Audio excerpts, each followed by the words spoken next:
نحمده ونصلي على رسوله الكريم اما بعد اعوذ بالله من الشيطان الرجيم بسم الله الرحمن الرحيم وَاضْرِبْ لَهُم مَّثَلَ الْحَيَاةِ الدُّنْيَا كَمَاءٍ أَنزَلْنَاهُ مِنَ السَّمَاءِ فَاخْتَلَطَ بِهِ نَبَاتُ الْأَرْضِ فَأَصْبَحَ هَشِيمًا تَذْرُوهُ الرِّيَاحُ وَكَانَ اللَّهُ عَلَى كُلِّ شَيْءٍ مُقْتَدِرًا صدق اللہ العظیم۔ محترم سامعین حضرات، تذکرہ چل رہا ہے سورۃ الکہف کی تفسیر کا۔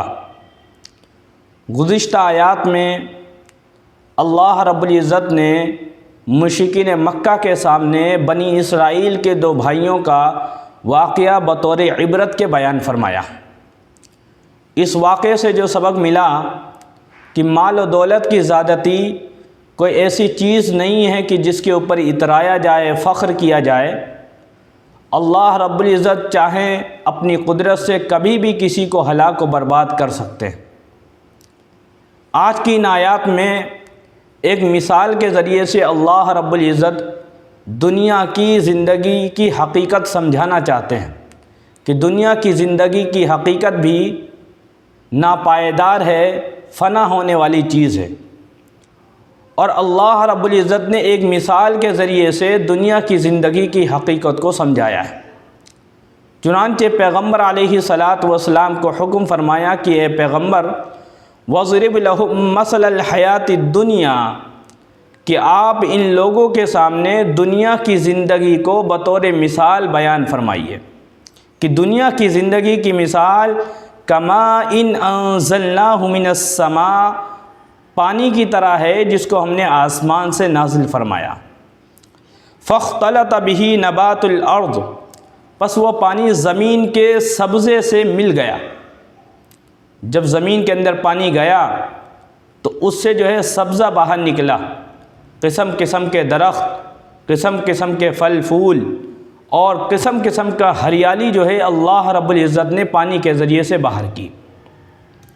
پھر ایک وقت ایسا آیا فَأَصْبَحَ حَشِيمًا، کہ وہ سبزہ چورا چورا ہو گیا، تَذْرُوهُ الرِّيَاحُ، کہ ہوائیں اس کو اڑاتی پھرتی ہیں۔ اللہ رب العزت یہ فرمانا چاہتے ہیں کہ جس طریقے سے زمین کا سبزہ پائیداری نہیں ہے، ہمیشہ باقی نہیں رہتا، اسی طریقے سے انسان کی زندگی بھی ہمیشہ باقی نہیں رہتی، کبھی بھی ختم ہو سکتی۔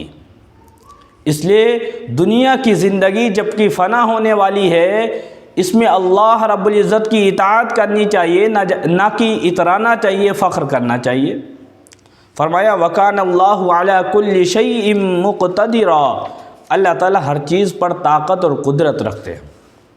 آگے فرمایا المال والبنون زینت الحیات الدنیا، اور مال اور اولاد کی وجہ سے انسان فخر کرتا ہے، تکبر میں مبتلا ہوتا ہے۔ یہی مال انسان کو اللہ کی اطاعت کے کام نہیں کرنے دیتا، اور اولاد کی محبت میں گرفتار ہو کر بندہ اچھے کاموں سے دور رہتا ہے۔ تو فرمائے مال و دولت اور انسان کی اولادیں یہ دنیا کی زندگی کی زینت ہیں۔ والباقیات الصالحات خیر عند ربک، اور باقی رہنے والی نیکیاں تیرے پروردگار کے پاس بہتر ہیں بے اعتبار ثواب کے، اور بہتر ہیں بے اعتبار امید کے۔ دنیا کی یہ جتنے بھی اسباب ہیں، مال و دولت ہے اور دنیا کی جتنی زندگی کی رونقیں ہیں، چاہے کتنی ہی کیوں نہ ہوں، آخر کار ختم ہو جاتی۔ انسان ان کو چھوڑ کر کے دنیا سے رخصت ہو چکا ہے۔ بے شمار ایسے محلات ہیں، بے شمار ایسے مکانات ہیں، گاڑیاں ہیں کہ ان کے مالک جو ہیں خرید کر کے اس سے پوری طریقے سے فائدہ بھی نہیں اٹھا پائے تھے کہ دنیا سے رخصت ہو گئے۔ آج مکان بنے ہوئے کھڑے ہیں لیکن بنانے والا دنیا سے جا چکا ہے۔ گاڑیاں کھڑی ہیں لیکن گاڑیوں کا مالک جو ہے زمین کے اندر مٹی بن چکا ہے۔ دنیا کی حقیقت یہی ہے کہ دنیا میں دنیا کی رونقیں چاہے جتنی ہی جمع کر لی جائیں، لیکن آخر کار ختم ہونے والی چیز ہے۔ فرمایا باقی رہنے والی چیز کیا ہے؟ وہ نیک اعمال ہے جو بندہ اپنے رب کی رضا کے لیے کرتا ہے۔ لیکن افسوس کے ساتھ یہ بات کہی جاتی ہے، جو چیز ختم اور فنا ہونے والی چیز ہے، وہ دنیا کے اسباب، دنیا کی رونقیں انسان جمع کرنے کے پیچھے پڑا ہوا ہے، مال و دولت کمانے کے چکر میں لگا ہوا ہے، اور دنیا کی رونقیں جمع کرنے کے چکر میں لگا ہے کہ میرا مکان اچھا ہو، میری گاڑی اچھی ہو، میرا رہن سہن اچھا ہو۔ آخرت کی اتنی فکر نہیں ہے جتنی دنیا داری کی فکر ہے۔ حالانکہ سوچنا چاہیے کہ میں اپنے ساتھ لے کر کے کیا جاؤں گا۔ انسان لے کر اپنے ساتھ نیک اعمال جائے گا، جو اللہ کی رضا کے لیے کام کرے گا وہ لے کر کے جائے گا۔ حدیث پاک کے اندر آتا ہے، نبی پاک صلی اللہ علیہ وسلم نے باقیات الصالحات کے تعلق سے فرمایا، جو نیکیاں باقی رہنے والی ہیں، سبحان اللہ والحمد للہ ولا الہ الا اللہ واللہ اکبر ولا حول ولا قوت الا باللہ العلی العظیم، یہ باقیات الصالحات ہیں۔ سبحان اللہ جو انسان اللہ کی رضا کے لیے کہے گا، اس کا ثواب باقی رہنے والا ہے۔ روایت میں آتا ہے، معراج کی رات نبی پاک صلی اللہ علیہ وسلم کی ملاقات حضرت ابراہیم علیہ السلام سے ہوئی، تو حضرت ابراہیم علیہ السلام نے پیغمبر علیہ السلام سے عرض کیا، آپ میری طرف سے اپنی امت کو سلام کہیے گا، اور میری طرف سے یہ ان کو نصیحت کریے گا کہ جنت کی زمین بڑی نرم ہے، مشک و زعفران کی ہے اور خوب کشادہ ہے، زیادہ سے زیادہ اس میں درخت لگانے کی کوشش کی جائے۔ سبحان اللہ کہنے سے جنت میں ایک درخت لگ جاتا ہے، الحمدللہ کہنے سے ایک درخت لگ جاتا ہے، اللہ اکبر کہنے سے ایک درخت لگ جاتا ہے، یہاں تک کہ جو بھی بندہ ذکر کرتا ہے، لا حول ولا قوت الا باللہ، درود پاک پڑھتا ہے، یا کسی مسلمان بھائی سے خندہ پیشانی کے ساتھ ملتا ہے، صدقہ و خیرات کرتا ہے، فرمائے یہ سب کے سب ان کا بدلہ جو ہے جنت کے اندر ایک پیڑ لگ جاتا ہے، ایک درخت لگ جاتا ہے۔ تو اس لیے جو ہے جو باقی رہنے والی چیز ہے ان کو جٹانے کی، ان کو جو ہے حاصل کرنے کی فکر کرنی چاہیے۔ ایک موقع پر نبی پاک صلی اللہ علیہ وسلم نے ارشاد فرمایا کہ انسان جب مر جاتا ہے، دنیا سے چلا جاتا ہے، انقطع عنہ عملہ، اس کا عمل ختم، عمل کا سلسلہ بند ہو جاتا ہے، الا من ثلاث، مگر تین چیز ایسی ہیں کہ ان کا ثواب مرنے کے بعد بھی انسان کو ملتا رہتا ہے۔ کیا تین چیز ہیں؟ انسان نے علم سیکھا اور دوسروں کو سکھلایا، تو اس کے شاگرد اور اس کے شاگرد جب تک دنیا کے اندر دوسروں کو پڑھاتے رہیں گے، اس کا ثواب پڑھانے والے کو ملتا رہے گا۔ یہ انسان نیک اولاد، اچھی تربیت، اچھی تعلیم کر کے اولاد چھوڑ کے گیا، وہ اولاد جب تک نیکی کے کام کرتی رہے گی، ان نیکیوں کا ثواب اس کے باپ کو بھی ملتا رہے گا۔ اور تیسری چیز ہے صدقہ جاریہ، دنیا میں کوئی ایسا کام کر کے گیا جس سے امت فائدہ اٹھاتی ہے، دنیا کا ہو یا دین کا، کنواں کھدا دیا، پانی کا انتظام کر دیا، مدرسہ بنوا دیا، مسجد بنا دی، کوئی سرائے خانہ بنا دیا، جس سے امت فائدہ اٹھاتی ہے، ان سب کا ثواب انسان کے مرنے کے بعد بھی جاری رہتا ہے۔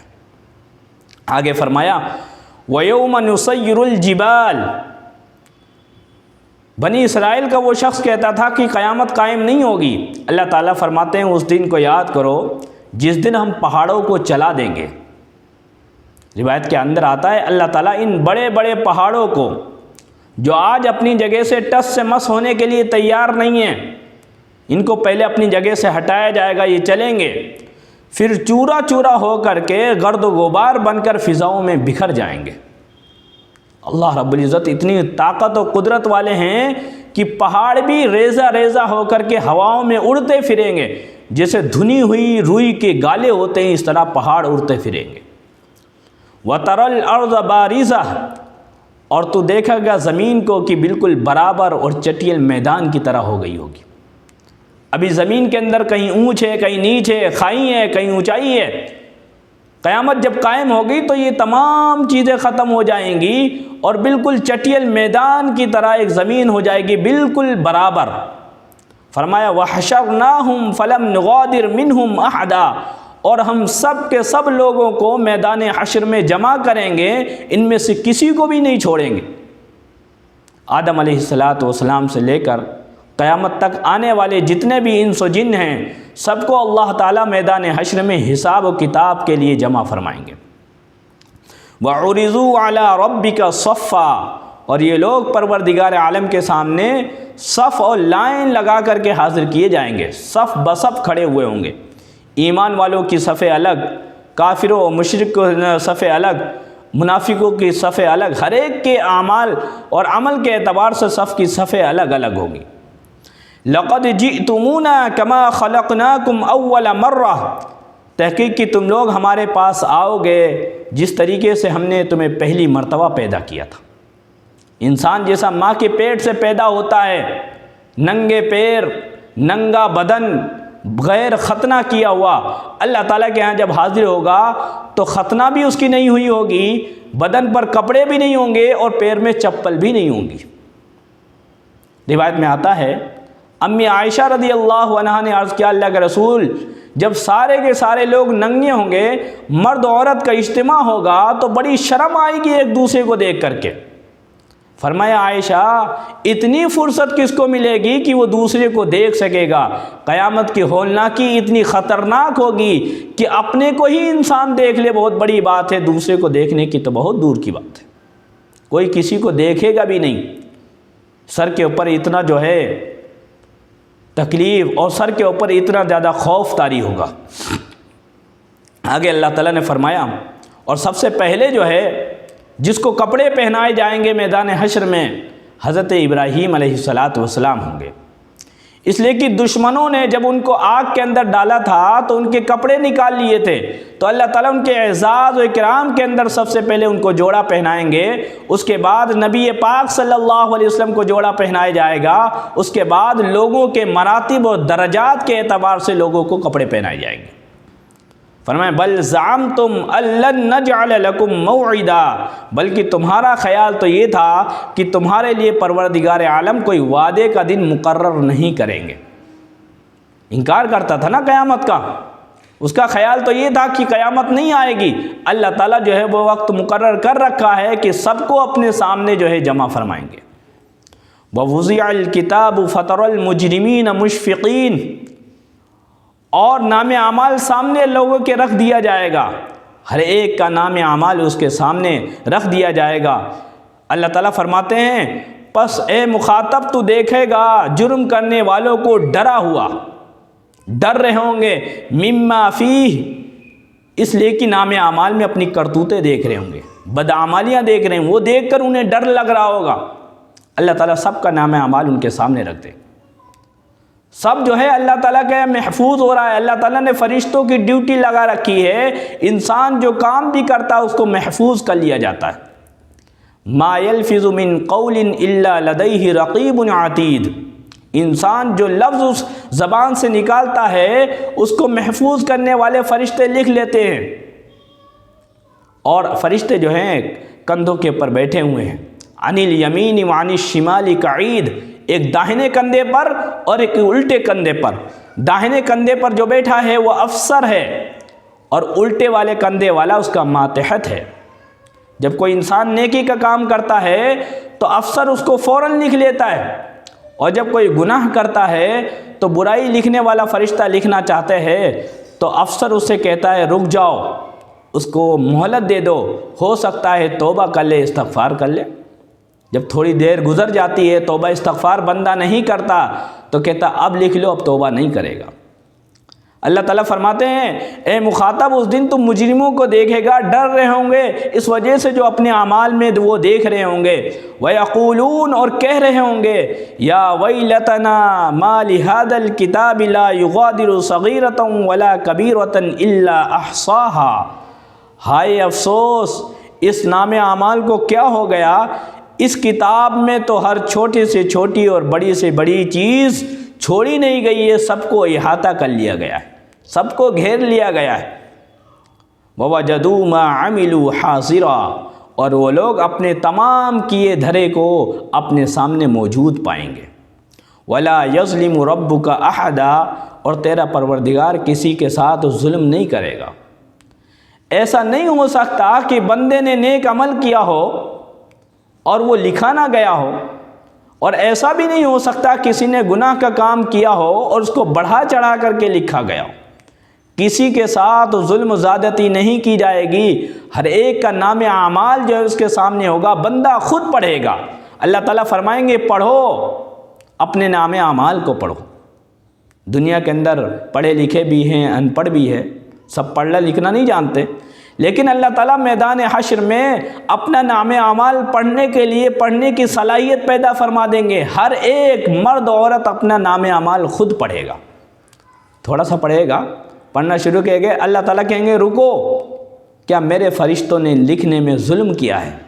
کہے گا نہیں پروردگار عالم، ظلم نہیں کیا۔ پھر پڑھے گا، پھر اللہ تعالیٰ کہیں گے بار بار اقرار کرایا جائے گا، کیا میرے فرشتوں نے لکھنے میں ظلم کیا ہے؟ بندہ اقرار کرے گا نہیں، ظلم نہیں کیا ہے، اور اللہ تعالیٰ میدان حشر میں سب کی یادداشت بھی واپس کر دیں گے۔ دنیا میں ہم کل جو کرتے ہیں یاد نہیں رہتا، 2 دن کا یاد نہیں رہتا، 3 دن کا یاد نہیں رہتا۔ اللہ تعالیٰ پوری زندگی میں جو ہم نے کام کیے ہیں یادداشت اتنی مضبوط کر دیں گے، اپنی زندگی کا ہر ایک عمل بندے کو اچھی طریقے سے یاد ہوگا۔ پروردگار عالم کسی کے ساتھ ظلم نہیں کریں گے۔ اللہ تعالیٰ نے ان آیات میں انسان کو یہ نصیحت کی ہے کہ دیکھو دنیا کی زندگی ختم ہونے والی، ناپائیدار ہے، یہ دھوکہ دینے والی، فنا ہونے والی چیز ہے۔ اصل چیز باقیات الصالحات ہیں، اچھے اعمال ہیں، اس کی فکر زیادہ کرنی چاہیے، اس طرف توجہ دھیان زیادہ ہونا چاہیے۔ اللہ تعالیٰ اس وقت کی گزارشات کو قبول فرمائے، کہنے سننے سے زیادہ عمل کرنے کی توفیق عطا فرمائے۔ آمین۔ وآخر دعوانا الحمدللہ رب العالمین۔